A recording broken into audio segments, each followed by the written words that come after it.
call it M.U.G Me, You, and a guest on QBS. Back on the scene again, QBS 97.5 FM, on your number one hit music station. That's right. You know, as every Thursday, we're back on the scene again. We got a great guest who joins us for a whole hour to share their journey, their achievements.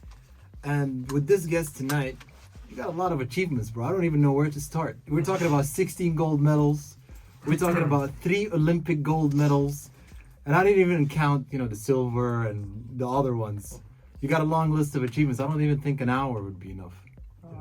Big shout outs to the champ, Mutaz Barshim in the house. Man, introduction, and thank you, man. First of all, I'm so happy to be back. I know it's been a while now. It's been a while. 2 years? 2 years? Yeah, 2 years now, and a lot has happened since then. Pandemics and everything, but I think the last time we met, as I said earlier, it was a morning show.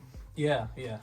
M.U.G was actually initially kind of a morning Saturday talk show. Yeah, I remember that. Yeah, it was great. You know, people were going to Turba, you know, they were Yeah. having coffee, we were getting texts from people in the morning. So I decided we move it to the nighttime. I Yeah. felt like Thursday, especially now, Yeah. it's a great hour. And I'm really glad to have you back because 2020, oof,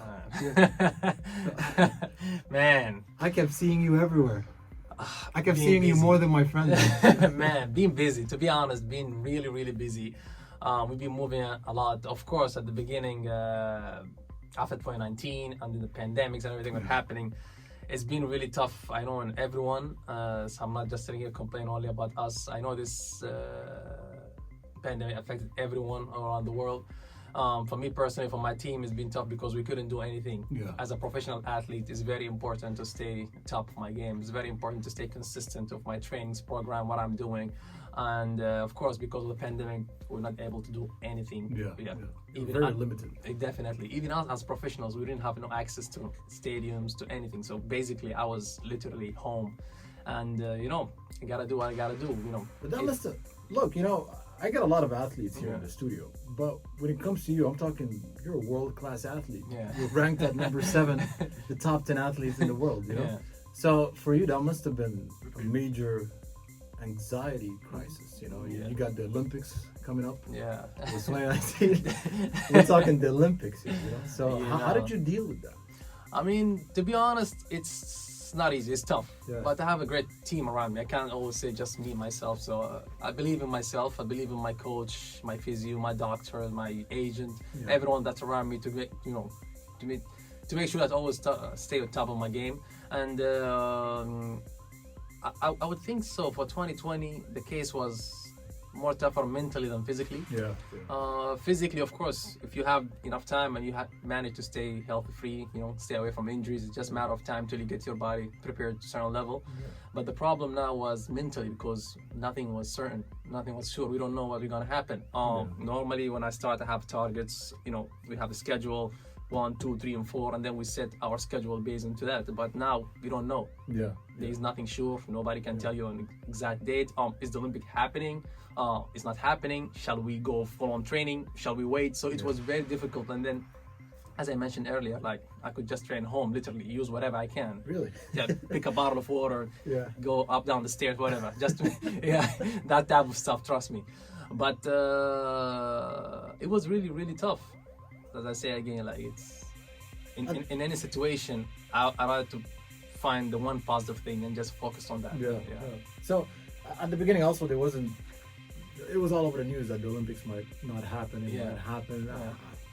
That must have had an impact not just on you but also a lot of world-class athletes. Definitely. When you got the news, how did you feel about it? Did you feel like, oh, I'm not ready, I'm stressed? It's you know, it's difficult because as a professional athlete, you always feel like we were programmed like since we finished Rio 2016, like in your head is like 2020, 2020, 2020. So finally when 2020 come with all the preparation and everything you have to go through and training camps, and then when it's time to be 100% ready, you get the news like, oh, it's not happening. Trust me, I feel like numb. Okay, what now? Yeah. What am I gonna do now? Exactly. So believe it or not, I got the news. I was in the grocery shopping. Are you serious? Yeah, no, literally. I was with my wife doing some grocery shopping, all these healthy snacks, you know. And as soon as I get the news, I went back to the most unhealthy section. chips, candy, whatever, man. I'm like, okay, that's it. I can be free for a month now at least. So, but it was a shock, to be honest. It was a shock. Directly got in the phone with my coach. What do you think? He's like, yeah, that's the situation. You gotta do what you gotta do. Exactly. We expected it, but not really. Yeah. There was a high chance that it wasn't gonna happen. No, it was like that. So I want to go to the year 2020 in specific. I think everyone listening right now would have their mind set on this question. It's the year 2020, Tokyo. Yeah. What was the experience like for you? And then afterwards, the golden question. Yeah. I know you know what I'm talking about. Yeah, I think so. You mean the experience in Tokyo? Yeah, in Tokyo itself. Back seeing the preparations, seeing people, athletes. Yeah. I mean, to be pandemic. honest, there was a lot going on. Exactly. This is my third Olympics, so to be honest, under the circumstances, I think they did a great job. But can I just say something? I think you're back, like you mentioned, your third Olympics, you're back experienced. Yeah. It's different. Definitely, it's a big difference. I mean, first Olympics, you were coming the back upcomer. He's a young guy, young dude. People like, oh, he make it to the finals. Yeah, congratulations, that's a good job. Nobody expected anything. Basically, I wasn't even, according to the stats, I wasn't even supposed to be in the final, or like not one of the favorites out there. Coming there, getting bronze, definitely. 2016. Oh, but you're a world record breaker. Yeah. How are you not in the favor? I was like 19 at the time. 2012. Talking about London 2012. Yeah. So it was my first, I would say, footstep in the big stages. Coming from the juniors to the senior level, and it was the guys out there like much more experienced than me. Yeah, they've been clearing heights. They've been competing like ton of competition. So the guys are well. In the world of track and field and high jump specifically. So me coming out there, I wasn't one of the favorites, but ending up with bronze. Yeah, and then from that moment, spotlight's on. So ever since I stepped in the field, you're like, okay, he's there. We're gonna count him in. So we're not gonna take it easy. And whenever I come always with my A1. It doesn't matter. I have respect for everyone in this field. I don't care if you jump 210 or 250. And I come there, I have respect because I know you're putting a lot of work. If you make it, put on the work that qualify you to be in the field of the Olympics, that means you're great. Exactly. Just for you walking. Exactly. So exactly. So I keep full respect to everyone, but I always come up with an A game, and my mind always trying to be the best version of myself, and hopefully out of everybody out there. You're there to win. Yeah, but if you go back now, you say 2020. Coming back to that Olympic, I was very experienced athlete. I was already number one high jumper in the world, second in the history. So definitely, it's different pressure. To me personally, the pressure I would say is like more like a motivation at this stages in my career, because I use this kind of empowerment. There's a lot of people that really following what I'm doing, and for me that's very inspiring. Now you're walking in as an influential figure. Definitely, and it's funny because people always ask me, how did it change? For me, nothing. Me personally, I did not change. Things around me changed. Exactly. Things around me changed, but for me, it kept the same thing. And it's very difficult to stay the same because there's so much distraction around. There's so much things happening. There's so much events. There's so much things going on that's very difficult to focus on the training itself. But again, I think all these things is only happening because I've been doing great stuff, and I'm only happy that a lot of people out there, cheering for me, a lot of people following me, a lot of people expecting a lot from me. So for me, this I think is a sort of motivation. I use it. So coming out there with my experience, I know how to deal with all the pressure, everything's going on. Of course, it was not a normal Olympics. We had so many restrictions. We have to wait 5 years to come out there. There was so many restrictions. But to be honest, they did a really, really amazing job in Japan out there. Props up to them. It was a really great. Definitely, they are hard workers, man. They are so organized. They did the best. I would say the best under the circumstances. Of course, it was our restrictions, but this is for everyone, and we're just happy. For me, the thing that was a little bit tough, that was no spectator at the stadium. It's a bit tough for me. You need the audience. I like that adrenaline feeling. Every athlete needs that. Yeah. So we're gonna take a quick break. I want to take you back in time. Everyone who's listening, it's Thursday Throwbacks. Great conversation with great people. like the champ himself here today. Always on time. Jarul and Shante, you know, some throwbacks, and afterwards we got Fiesta, Mariah Kelly. We're gonna continue the conversation. Oh, I know you love. I love you. Featuring Jay-Z? I think so. Ooh. You love the throwbacks, huh? Man.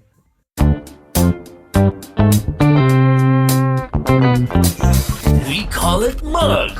Me, you, and a guest on QBS. Oh, what an absolute classic on this beautiful Thursday. Takes me back. I think this was in the 90s, no? Yeah, definitely. I think so. Or early 2000s. Yeah, early 2000s. I remember when I used to steal my dad's car and I would go and buy cassettes. Whoa. and I would get in so much trouble because he always used to park his car in a certain way. So he would then know you if park I it differently. Yeah, so I know if I parked it differently or not. At least you park it differently. I used to scratch it. I did. I did, you know what I mean? I wouldn't want to have a kid like me, to be honest. I felt like I was such a hassle. I think I would like to have a kid like me. I will act like I'm mad, but deep inside I'll be happy. Really? Yeah. I'll just have to act, you know, they have to play the parent, you know, what are you doing? But I think that deep down I'll be happy. I mean you're a parent now at Alpha. I just asked you, you know, it must be a different feeling for you. Man, it's different life, to be honest. You know, this is the type of stuff that people tell you it's nice, but you don't really know how nice until you actually do it. Really? I love it. There's another level of niceness to it once you experience Yeah, it. definitely. Well, I wanted to go back to the year 2020, the Olympics itself. Yeah, You shared the gold medal. definitely. Yeah. No. Again, let's say this. There was a level of sportsmanship. Yeah, definitely. In that moment where you showed the gold medal with the Italian athlete, Gianmarco. Yeah, Gianmarco. Which was a great showcase of sportsmanship. But what made you do it, and how did it feel? Yeah. First of all, me and Gianmarco are really good friends. We go way back, like in juniors, it's like before we even come to the senior level or whatever. But what really made me do it, like in 2018, I had a very terrible injury. I tore up my ligaments, both ligaments, left and right. It was really serious. When I would think under surgery, was not sure that I could actually come back and jump again. It was really tough moments for me, and I remember we met afterwards. Yeah, I think a little bit after we met. Yeah. So yeah, I was in a cast, and it was really bad that even the professor did the surgery. He's like, I don't know about jumping again. If you walk again, you should be happy. Oh wow! What do you mean you don't know about jumping? That's what I mean. I'm like, hey, don't tell me that. I don't want to hear that now. No, it was really serious, and in 2016 he had the same. Okay. So coming, you know, it takes so much, like, especially like imagine one moment you are at the top of your game. At that particular competition, I won. I make like a competition record. I jumped the highest jump in the world. Like I was so off from the world record. So literally, you're on the top of your game. You're number one in the world. A few moments later, you're in a wheelchair. You can't walk. They have to rush you. You know, get on a plane, rush you to a hospital, and that really has to mess with your ego. Man, it's with everything. Yeah. It was really tough mentally. Oof. Yeah. Really tough, and I just, you know, sometimes just have to keep your faith, and you know, when there's nothing you can do. Like literally now, my hands are on these doctors and on God. I cannot do anything, and I just kept, you know what? If that's how it meant to be, there's nothing I can do. So I just kept my faith, and then I say, when I can do something, I will see what I can do and what I can work. At the moment, I just have to let it heal, let it take a time, and then we'll see what happen. And Gianmarco, my friend, in 2016, he had similar injury. Was it as dangerous as yours? Yeah. I think mine a bit more dangerous, but his also was really serious. And his doctor told him the same. Like, I don't know if you could jump again. And this so. The point that I'm making here, like, coming from such injury, the mental pressure, the physical pressure, the struggle, like, do you know how many times after that injury I came to the stadium? Oh, not yet. You need to go and wait a month. Oh, two more weeks. Oh, I can't running. Look at my feet swollen. Oh, you need to. So it's so much. The rehabs, it almost felt like it's impossible to be back again. As a professional athlete, coming from that stage, to be able to train, to jump again, I have respect for that. I don't care if it's myself or somebody else. And then being able to jump among the best jumpers in the history, in the world at the moment, and beat everyone. You see where I'm coming from? And beat everyone. And that's what happened in Tokyo. When the bar was 237, I cleared and I looked left, I looked right. who's there? It was me and Jim Marco. You understand? Like, wow, we really come from, because I know what it takes. And I know he'd been through the same things because you had a similar injury. Oh, okay. I just hated for myself to walk home with silver, and I know he also don't deserve that silver. So for me, that was like the icing on the cake. Both of us. I mean, at the moment, you could have asked the referee to. Yeah. I could have asked the referee for like, okay, we're going for a jump off or whatever, but I decided not to because Olympics is all about medals. Record does not really, of course, doesn't matter. Yeah, It's all but about it's the not the medal. big thing. Yeah, It's not the Olympics. timing. Yeah, It's you not can. You have 1,000 competition. You can go for records. You can go for meeting records, whatever. But Olympics for me personally is about medals, and when I see myself with a gold medal position and Marco as well, the referee come to explain to us, guys, we have to offer you a jump off so you can decide who's gonna walk home with gold, who's gonna walk home with silver, and etc. I'm like, I look at them like, no, can we have 2 gold? Like, yeah. I look at Jamarco. We both understood it. Is that even possible, by the way? Like, I know it is. But, now it is. You know, like even when it happened, you know, I asked myself, I was like, wait, is that even possible? Is that even legal? To be honest, I didn't even know. That's why I asked. That's what I'm saying. Did And you he's even like, know? yeah, it is. Does not matter. We're celebrating already. You serious? Yeah. I didn't know. I just asked, is it possible? And then we said yes. We're like, yeah, that's it. Yeah. And I looked straight to his eyes, he looked at my eyes, and it was over. We understood each other, and yeah, it was celebration. Oh yeah, no, it was. And it was a message, to be honest. It was, it was a moment for the history. It was a message that, of course, in the field we are very competitive people out there. But listen, that moment, it made history. Yeah. I mean, I woke up the next day. Yeah. You were on every news outlet. Even Snoop Dogg was talking about you at the moment. Yeah, it was crazy. I actually saw Snoop Dogg who was talking about you at the moment. I was like, wait, why is Mutaz on Snoop Dogg? Why is he talking about the gold medal? Which, because I was like, there's no relevancy to sports at that moment. Yeah. But it was interesting, for you guys to really make history. And I think it takes a lot of, what's the word? Not courtesy. I want to find the right word. I think sportsmanship would be the best word. Yeah. You're showing real good morals at the moment.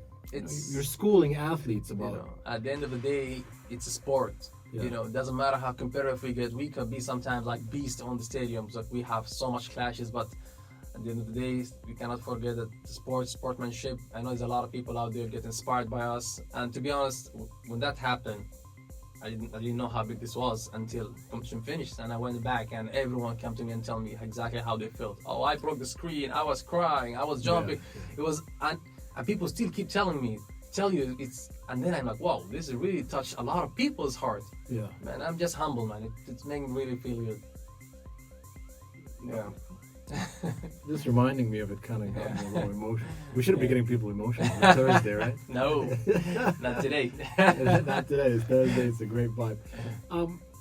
But what was the vibe like, around afterwards, around the Olympic City, around people? Were you getting a lot of applauses on that? It's amazing, man. I remember we stayed at the stadium, I think, till like 2 a.m. or something, because there's all the mix zone, we gotta do the media, we gotta do international media, we gotta do the live press conference, then we gotta do the doping control and etc. So we have a lot of things that need to be taken care of before we actually leave. So at the moment, I think at the time, almost left the stadium, I walked from the doping control room, and I walked to the stadium, and it was pitch black, it was empty. Really? I'm like, I need a moment now. Yeah. I laid down there. I just like, wow, I don't want this to finish. It was an amazing feeling. You feel like so relieved. I always dreamt like before I finish my career, I just want to be like an Olympic champion. I want to have an Olympic gold. Yeah. Silver is done. Actually 2 silver now. Yeah. And one, but I needed that gold. Like, I feel like it's a goal before I retire. I really want to have it. Yeah. And at that moment, you just feel so much relief. And it's how remarkable how it ends. I mean, you did pen it down in history. Yeah. Not just you won the gold medal, but you won the hearts of people, media. And I couldn't ask for better finishing for that Olympics. That's a glorious. To be honest. Victorious. Yeah. To be honest, it's just great. I wanted to ask you when it comes about the career itself, focusing on that. You went through a lot. Yeah. Also the injury.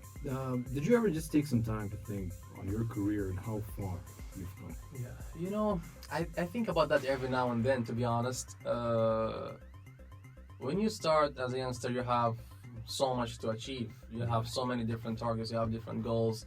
Thank God I've achieved, I think, almost everything that I want to achieve. So now for me, it's different. To motivate myself is different. I look at my career differently. There's how to say it?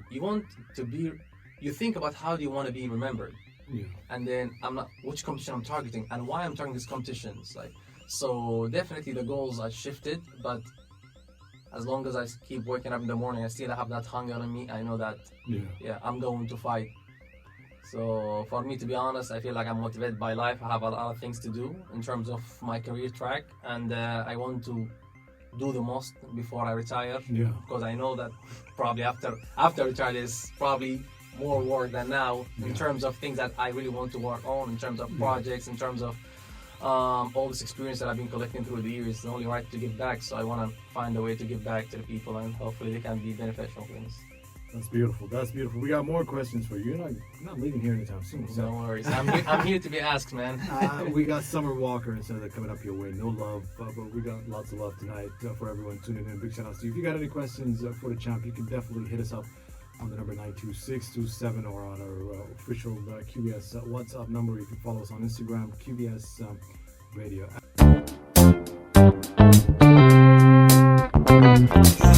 We call it Mug.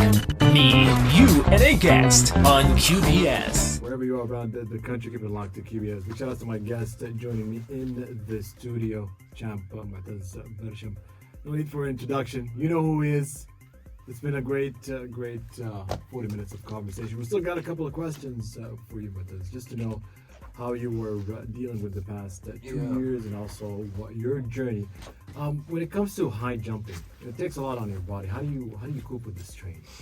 Yeah, definitely, man. It's so much pressure on the body, but as I said, you gotta understand your body. You know what to do. You gotta have a great team. You gotta listen to your team. Big thanks to my physio Costa, aka Costa Rica. He's always make sure that I'm fit. Whatever I take, with massage, ice bath. I mean, everything that my body needs to make sure that we're getting the right treatments and be ready for the sessions. It's very important, as you grow as an athlete, you understand how important it is to take care of your body. Your body basically is the tempo. Your body is the engine that keep you running. So the more you give the body what it needs, the more the body gives you back. So it's really, really important. That's so. I always believe that an athlete is just not one persona. There's always a whole team behind him. Definitely. And make sure he stays on the right track. Now this takes you to mentally. How do you stay mentally positive? Being an athlete, you could be having a lot of challenging lifestyles. Pressure, flying in, camps, training, diets. It's really tough, and people think it's getting easier, or it's easy because, you're good anyway. I wasn't always that good. And I feel like the more better you get, the more pressure. Definitely. Does that make sense? You go today and you win. People think like, he's just winning. That's what he's doing. So now if you go second, what happened? That's it, yeah. They sleep on you. I'm still second in the world. No, something's wrong. So definitely the pressure is high. So with that come a lot of pressure, and of course mental health is a very important issue. And it's a little bit, I know that so many athletes, or so many people in general don't like to talk about it because they look at it as a weakness. For me, I don't think so. Yeah. You need to embrace it. You need to give yourself the rest sometimes, and you need to listen to your body. I said before, now you need to listen to your mind as well. To me, personally, honestly, I give it to my coach. My coach is old school. My coach is 80 years old. He don't play. So he been through it all. So he knows what he's doing. Yeah. And he know when to keep me away from things that I don't necessarily understand. Why is he doing that? Now I start to understand why he was doing all these things. And sometimes, okay, now you can do stuff. Now you need to train. Now we're not going to this competition. I'm like, why? But I'm ready. I want to go. No, we're not going. He makes sure that I'm staying hungry. He don't want to burn me out so early. Yeah. A lot of things also cool with distraction. As a young athlete coming up, and all of a sudden, so many things going on around the track. You become good, you become successful, you have medals, there's a lot of opportunities, sports, sponsor things going on, there's a lot of money involved as well, there's a lot of media, and it's cool, I'm doing this, I'm doing that, I'm doing this. It's only a matter of time till you break down, because your body can only take enough. You can't expect your body to train twice a day, do 3, 4, 5 appearances, flying here and there. It just, it will come a moment, and then you feel like, I can't take more of that, so enough is enough. And that's what my coach was really, really, really great at, keeping me from stuff that at the moment I felt was like, it's easy, I could do it. Oh, I can fly in and out. It's good money, you know, and I can come back to training. He's like, no, it's not about, I know you can get training, but it's very important for me what you do after training, what you do in between trainings to make sure you stay hungry, to make sure that you stay away from the spotlight, to have a moment for your mind. It's almost like some people, there's like a meditation and, you know, all that type of thing. But for me, my coach played a very big role, and now I'm very grateful, and I really understand that he was talking to me back then and make a lot of sense. You know, I've always noticed that when you're preparing, you do avoid the spotlight. Yeah, you know? And now it does explain to me, you know, why you do so. Yeah. It kind of does make sense, you know, especially if you're training more than once a day. You know, it's difficult, especially if, for example, in Doha, in our culture, like, I have a lot of family, you know, we're a big family, and everybody expects you to come and visit. So, family the obligations, invitation, you know, exactly. Friday, oh, why don't you come? Your uncle needs you to come here Friday, and your auntie wants to come on Thursday, and your, you know, and your grandma expect you to be there. So it's a lot of things. That's just family, and then you have a lot of friends, and sometimes you feel like, oh, come on, I cannot be so selfish. I need to be relevant a bit. I need to go to visit some of my friends. There's always something. And with that distraction and with that, it comes a lot of pressure. That's why I like to avoid. That's why do you prefer to, if you're preparing for a competition, or do you prefer if you do it outside, you travel so you don't get... Definitely is much easier. You can just say, oh, I would love to be there. I'm not indoor. Translation.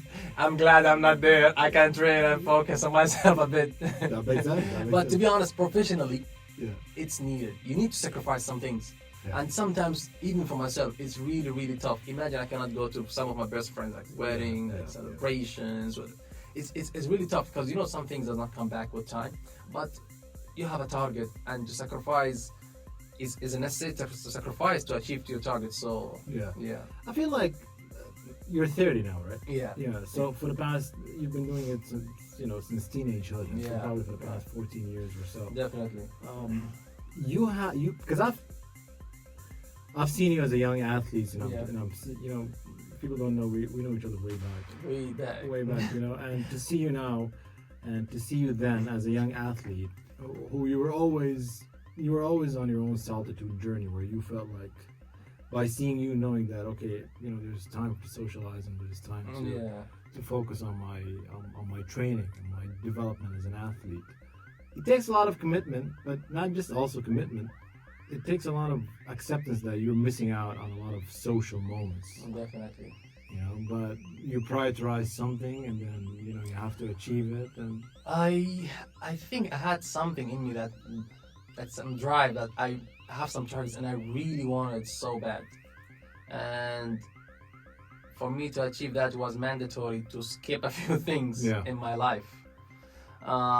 And sometimes I'm really not happy about it, but it's got to be done. Yeah. As I said, so from early age, I realized what I really wanted. Even though it was difficult, I just felt like, you know what, this is what I want to be. This is the right things for me. It might not work out, but at the end of the day, when I look at everything I've done, I've done it all. I gave my 100%, I'm satisfied. I'm not going to be satisfied if I did not give my 100% and then nothing happened. I would always think like, I should have, you know? Yeah. I would not have like this kind of satisfaction.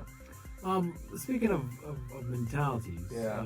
you know, you've been quoted before saying that your competition is the bar rather than fellow athletes. How did that frame of mind come about, and how did you remind yourself of that? Because that's the truth. I always think of, as I said to you, there's a lot of things going on. When we step into that field, there's the people, there's the competitors, there's like spotlight, there's camera, there's media. It's a lot of distraction. Yeah. You need to find something that's gonna make you focus and get you the best out of you. For some people, it might be the crowd. I want to focus on the crowd. They'll make me feel good. I will jump better or I'll perform better. For some people, they might be like, oh, I need to be close. I need to focus on myself. For some people, like, oh, no, I need to focus on my competitors. They gotta push me. If they jump, I will jump. To me personally, myself, I always think like I want to be better than myself. I always believed, and I think that's every athlete should have the same mentality, not the same thinking, but the same mentality that you believe or you think you are the best. And I have that mentality that I am the best myself. If I can beat myself, nobody out there can match me. Yeah. So I'd love to think that from everyone out there, just distraction. My actual competition is the bar. It doesn't matter if I jump higher than such and such. At the end of the day, if I can manage to jump as high as this bar goes, I know that I'm gonna win this competition. So yeah, I'm trying to focus like on the bar and everything out there. I use as a motivation, as a source of the athlete. To be honest, the competition, of course, can take it to a higher level. We're very competitive, which is out of different height, but my main target is the bar. You know, I want to take it back to a time where, where all of Doha was cheering for you. It was, what year was it? 2019, the World Championships. Yeah. The World Championship. I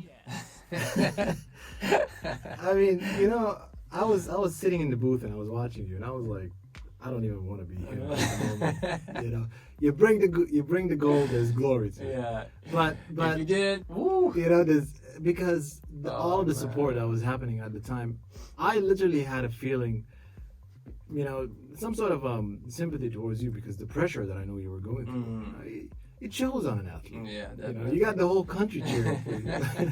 And we're not living in a really big country where Doha's a small by size. But you still see that kind of pressure and you feel it. So, man, 2019 it was magnificent, to be honest. Yeah. No, but I just have to glorify that moment because I felt like sometimes every athlete, or even if you're in a small competition or a big competition, you might get distracted by the moment or the pressure. It could affect your ability to actually achieve at the moment. Yeah. And it really amazes me how some athletes, and specifically about you this tonight, how you were able to block that. Yeah. I don't know if you did it directly or indirectly, but you managed to block all that pressure. Yeah. It's not easy, definitely. That, for me, I think it's the best competition of my career so far, because of course a home competition. This is what I had my first step to the sport, and then coming back, I was the defending champion coming back from my injury. Yeah. So expectation was rooftop. Definitely, as you just say, pressure was high coming out here. People like cheering for you. I got the whole country. Yeah. And I just felt like, you know what? And to be honest, I wasn't even 100% ready at the time. We were just arguing back and forth with the doctor. What do you think? We're gonna be in terms of jump. Like, yeah, we can jump, but in terms of fitness, you don't know until when your body can give you before it being too risky. You don't want to injure being risk. And next year it's supposed to be the Olympics again, so it was really critical and there was a lot of pressure going on. But to be honest, when I come out there and I felt like the whole country was there, I'm like, you know what? I don't care. Yeah. Let me just do it. Yeah, look at Costa, tape it. Tape it, I don't care. If you're gonna break it, this is the day I want to break my foot, because you see this crowd, I'm gonna give it my 110%. And to be honest, I give it everything I have. Was being able to be the only high jumper in the history to win World Championship twice in a row, back to back, defending my titles, and it was great moment. It was definitely a great moment.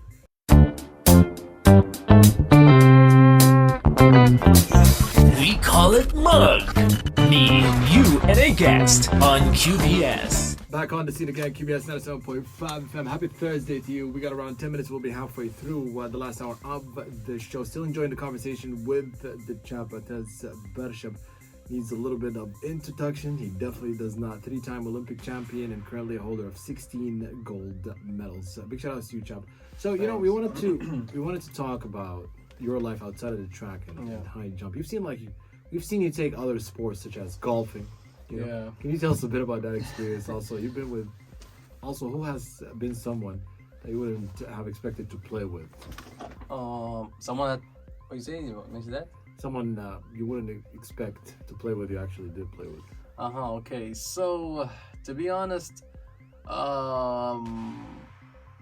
it's not much that I can do in my off season in terms of sport, because of course it's very important for me to keep my body in recovery mode and not go crazy, because that's what I do when I'm on in season. But I think golf is really a cool sport. It keeps me competitive, but also I don't have to do so much of a physical endurance kind of training, but still have the tactics, still have the mind game, the mentality, so I still be so competitive and keep that crap talk, So I wasn't, I'm a beginner, I would say, but I loved it. I picked up a few lessons this summer, and I've been playing ever since, now and then, on and off. But I really love it. And a person you'd not expect to play with. I play with a lot of good guys actually, and Who shocked you the most? Prince Albert of Monaco, I would say. Okay. Yeah, he's good. He surprised me. He's really good. But yeah, we played together at this charity tournament, and I really enjoyed that. Oh, okay. Yeah. Okay. Yeah. What year was that? That was 20. Actually, 2021. Yeah, yeah, 2021. yeah, 2021. That was a great experience. I've seen some pictures Yeah. of you playing golf here and there. Yeah. It was very nice. Yeah, it's cool, to be honest. It's really, really cool. But sometimes make you so frustrated when you can't hit that ball and you just Really? like, "Argh." Yeah. Yeah. And you're walking around those big Yeah, fields. exactly. And you see people just doing it like it's like nothing, and you feel like, no. Yeah, And then you start that competitiveness That's not my vibe. inside of me. I'm like, no, I'm coming back next time, be better. But it's really nice. You finished the collection like this. I'm curious what's next. You know, Hmm. you have conquered in every way.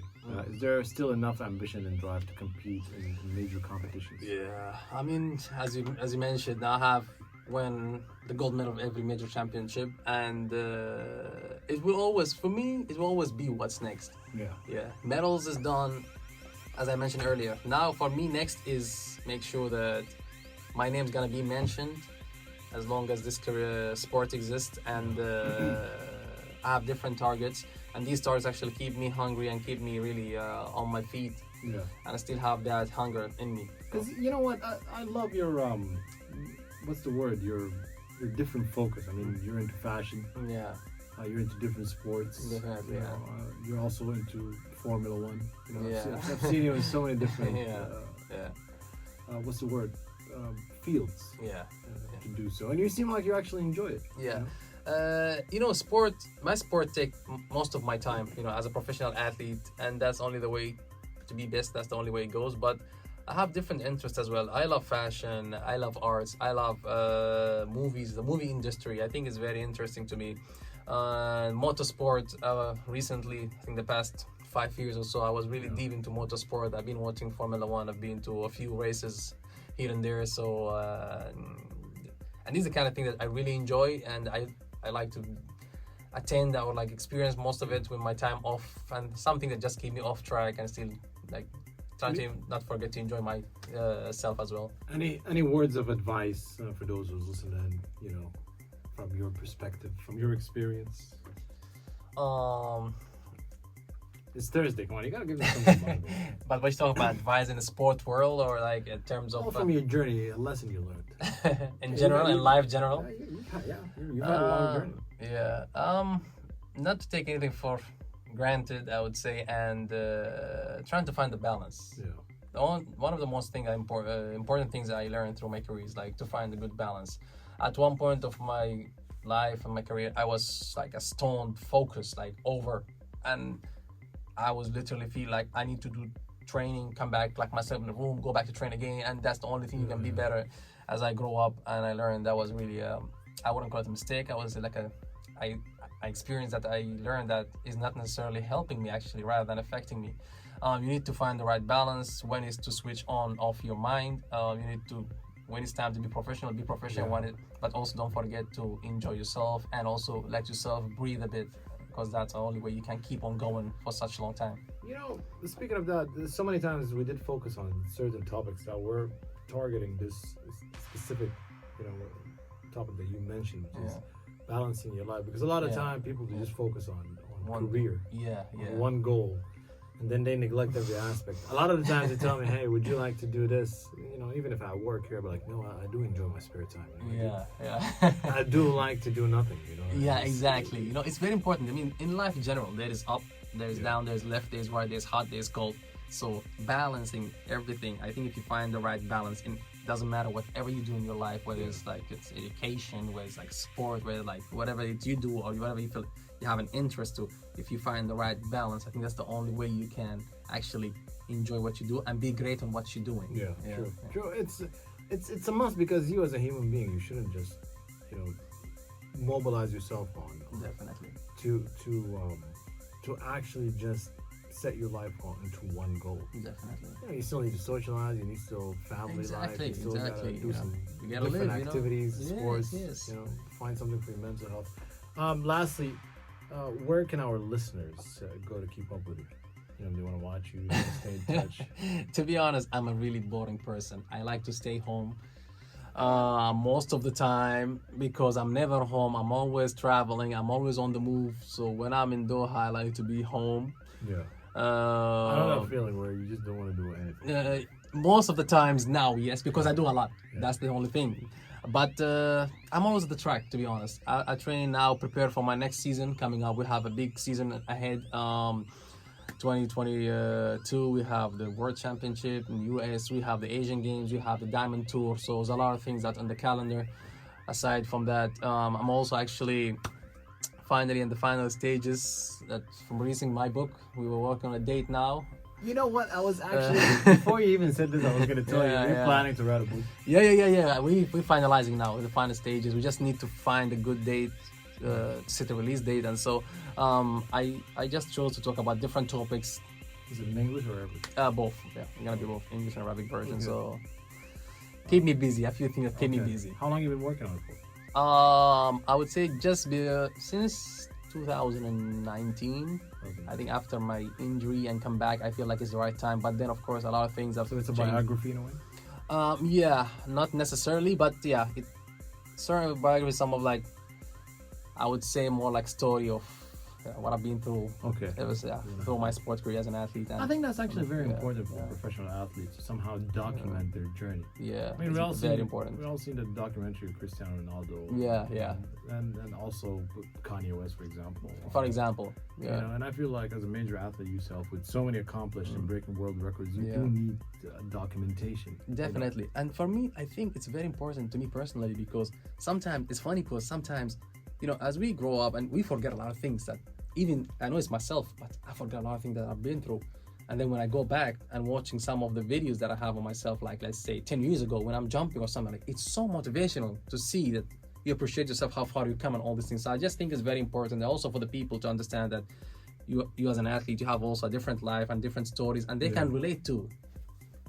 Yeah, that's definitely dope. I can't wait for the book to come out. Thanks. Hopefully, if it does, we get a chance to take a look at it. Man, sure, man. Sure.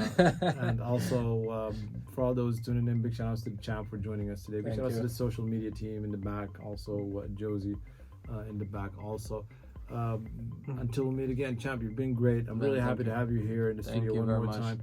And hopefully, the more you achieve, we'll hear about you. There's no doubt about your skills.